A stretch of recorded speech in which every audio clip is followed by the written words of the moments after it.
Hey everybody, this is Mr. Levinson. I am coming to you from home and want to talk to you about our fifth lesson, the last lesson in this seventh module, which is about Jefferson's presidency.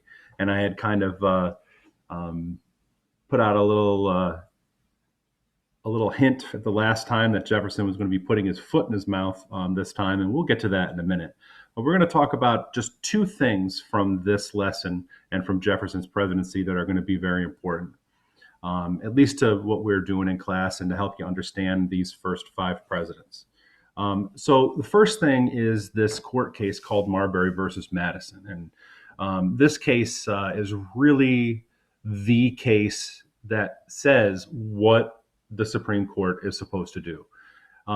It's almost like that summer when they were writing the Constitution, they spent so much time on Congress and the legislative branch that by the time they got to Article 3 in the Supreme Court and the court system, they really were just kind of lazy and they didn't write out like definitively what was supposed to be in the Supreme Court, how many courts there were supposed to be, who could be on the court. Like they didn't say any of that stuff.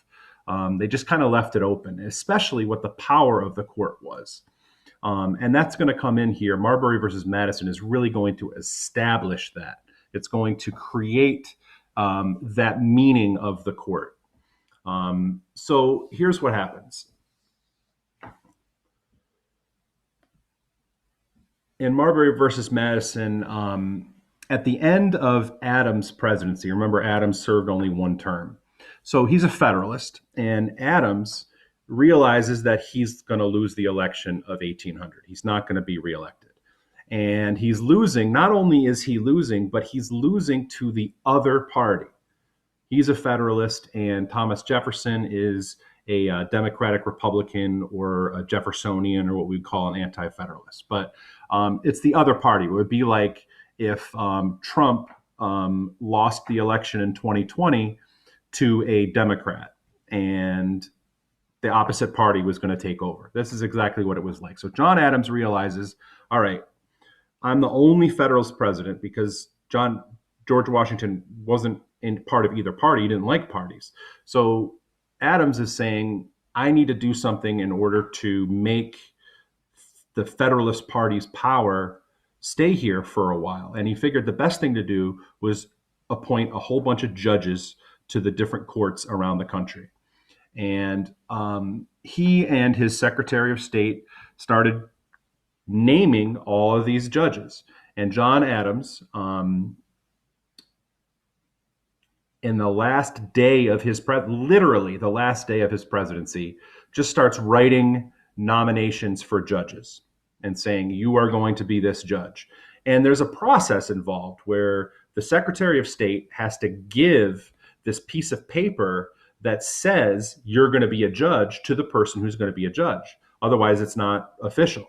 So Adams, one of them he writes out is William Marbury. And he writes out this judgeship the day before he's leaving office. And his Secretary of State is trying to hand all these judges out. And he said, you know what, I run out of time because it takes a long time to drive around horse and carriage to get to all these places. So he went to all the places that he could go to, and then finally said, all right, you know what, the next Secretary of State is going to have to do this. Well, one of those that got held over to the next day was William Marbury. And John Adams' nomination of Marbury to the Maryland court did not get honored. It did not get honored because the next Secretary of State was part of Thomas Jefferson's administration. And this is James Madison. This is Thomas Jefferson's Secretary of State. It's his job now to take those papers and give them to the people that are supposed to receive them. But Madison says, wait a minute, these are all Federalists. We're not Federalists. We don't want these people in there because it's a lifetime appointment. When you're appointed judge, you're judge for life. So Madison and Jefferson are thinking, well, wait a minute, we've got all these Federalist judges. They're going to be there for life. What can we do about this? And Madison says, what I'm going to do I'm not going to hand this stuff out. I'm not going to give William Marbury his assignment. He's just not going to be a judge. Just kind of like kind of sneaky about it. Well, Marbury knows. He's like, I need my paper, and he sues Madison. And this becomes the first big Supreme Court case. James Madison says, no, you're not getting this paper, and it becomes a big issue because the Supreme Court's job has not really been created yet. They know that they're a court, they know they're supposed to decide, but they don't really know what they are supposed to do when it comes to things like this between members of government. So that's going to lead us to the decision. John Marshall, who is the Chief Justice of the Supreme Court, and he's also a buddy of John Adams. And he's also, by the way, he was John Adams' Secretary of the State, the one that was going around handing out all these papers the night before. He had gone from being Secretary of State, now he's Chief Justice.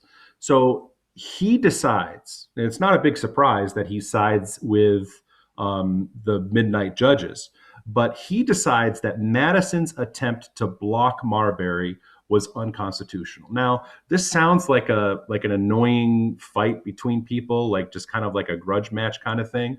But the important part of it is the effect of this. When John Marshall does this, when John Marshall says to William Marbury, no, James Madison cannot block you from doing that, he establishes this concept of judicial review. The idea that a Supreme Court can decide that actions of the members of government are unconstitutional, that the things that people in government do are constitutional or unconstitutional. And that's a huge, important thing that has gone with the court from then until today. And it's why it's the first decision that's really, that is really studied when it comes to understanding how the Supreme Court works and how law works. So that's one basic part of Lesson 5. The other part of Jefferson's presidency is the Louisiana Purchase. And this is really a big deal because it's almost going to double the size of our country. So who's selling this? It's a purchase, so there's a buyer and there's a seller. So who's selling this? And it's France that's selling this. Wait just one stinking minute, Mr. Levinson. You said that Spain controlled this territory after the British and the American colonists kicked the French out of North America in the French and Indian War. How the heck did France end up having this territory again? Well, I'll tell you. How did they get that territory back? When England and France started fighting again, which they've been doing for the last 400 years, when they started fighting again, Spain, who's no friend of England, decided to give France all this territory back secretly. And a big part of this was religion. If you remember back at the beginning of the course, Henry VIII had split England off of the Catholic Church. Well, Spain and France are buddy-buddy because they're both Catholic countries, while England is a Protestant country. In 1803, Thomas Jefferson offers Napoleon $10 million just for the city of New Orleans. And New Orleans is an important city because it's right at the beginning of the Mississippi River. So ships that are going into the Mississippi River are going to be able to dump their products off and trade them all throughout America. Not only did Napoleon say yes to the $10 million for the Port of New Orleans, he threw in this entire chunk of territory for another $5 million. So it's a total $15 million price tag. Why is France doing this? What have I told you since fifth grade is always true about war. Doesn't matter who's fighting, doesn't matter what the weapons are, doesn't matter what's happening. War is always expensive. It costs a lot of money to fight. Weapons, soldiers, materials, supplies, medicine, all these different things, moving troops from one place to another, it's expensive. Napoleon, after finishing off the French Revolution, decided not only was he going to be emperor of France, but he was also going to start taking over Europe. And he started fighting with all of France's neighbors, England, the Netherlands, and Austria. And he's fighting against all of these countries at the same time. And one of these things that happens that really kicks off this idea of selling this territory happens not in Europe, but right here in North America, down in the Caribbean, in a little tiny French colony called Saint Dominique, which today is Haiti. Toussaint Louverture is a sort of like the Haitian George Washington. He is the leader of the only successful slave rebellion in all of slave history in the Americas. It's the only rebellion that actually results in the formation of a new country, which today is Haiti. And Toussaint Louverture, his rebellion that started in 1791 was sort of a nuisance. It was expensive and it was irritating to Napoleon. And Napoleon is like, I've got my hands full here in Europe fighting against the Dutch, the English, and the Austrians. I'm going to stop all this stuff that's happening over in the New World and just concentrate here. So not only does Toussaint Louverture win this rebellion and become the Republic of Haiti, but it also gets Napoleon to sell off the rest of the Louisiana Territory to Thomas Jefferson. How about the buyer? USA is the buyer. Wait just one stinking minute, Mr. Levinson. You said that Jefferson was a strict constructionist. There is nothing in the Constitution that says the president can buy territory. And you're absolutely right. This is one of the things that was in your reading. They talked about where Jefferson was thinking, well, wait a minute, the Constitution doesn't allow me to buy territory, but this is a great opportunity. And eventually decides to go against his strict constructionist idea and say, I'm going to expand the power of the president and purchase territory, not in the Constitution, something that goes against his strict constructionist background. So here is the territory, and you can see New Orleans is here. This is the port of New Orleans, big city today. So all these ships that are coming into the Gulf of Mexico from either around South America and from the Atlantic Ocean into this city, this line here is the Mississippi River. And it is a huge highway of water that allows for boats, when they drop off their stuff, you can now put it on another boat and take it up the river and sell to all these cities along the Mississippi River. It's a huge, big deal. Before the Louisiana Purchase, America consisted of this territory here. After the Louisiana Purchase, it grew to include all of this territory. And you can see all of the states that are in there today that are made up of what was the Louisiana territory.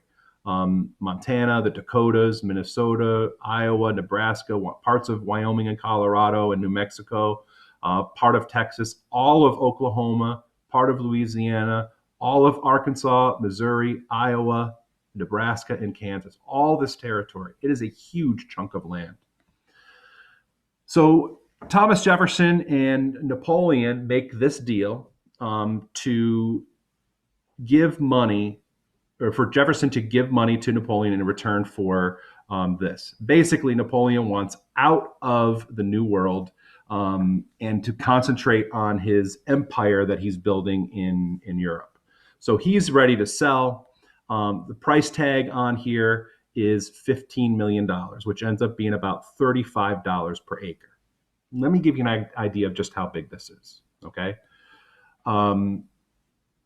This, hopefully you recognize, this is the field that's across from OPA.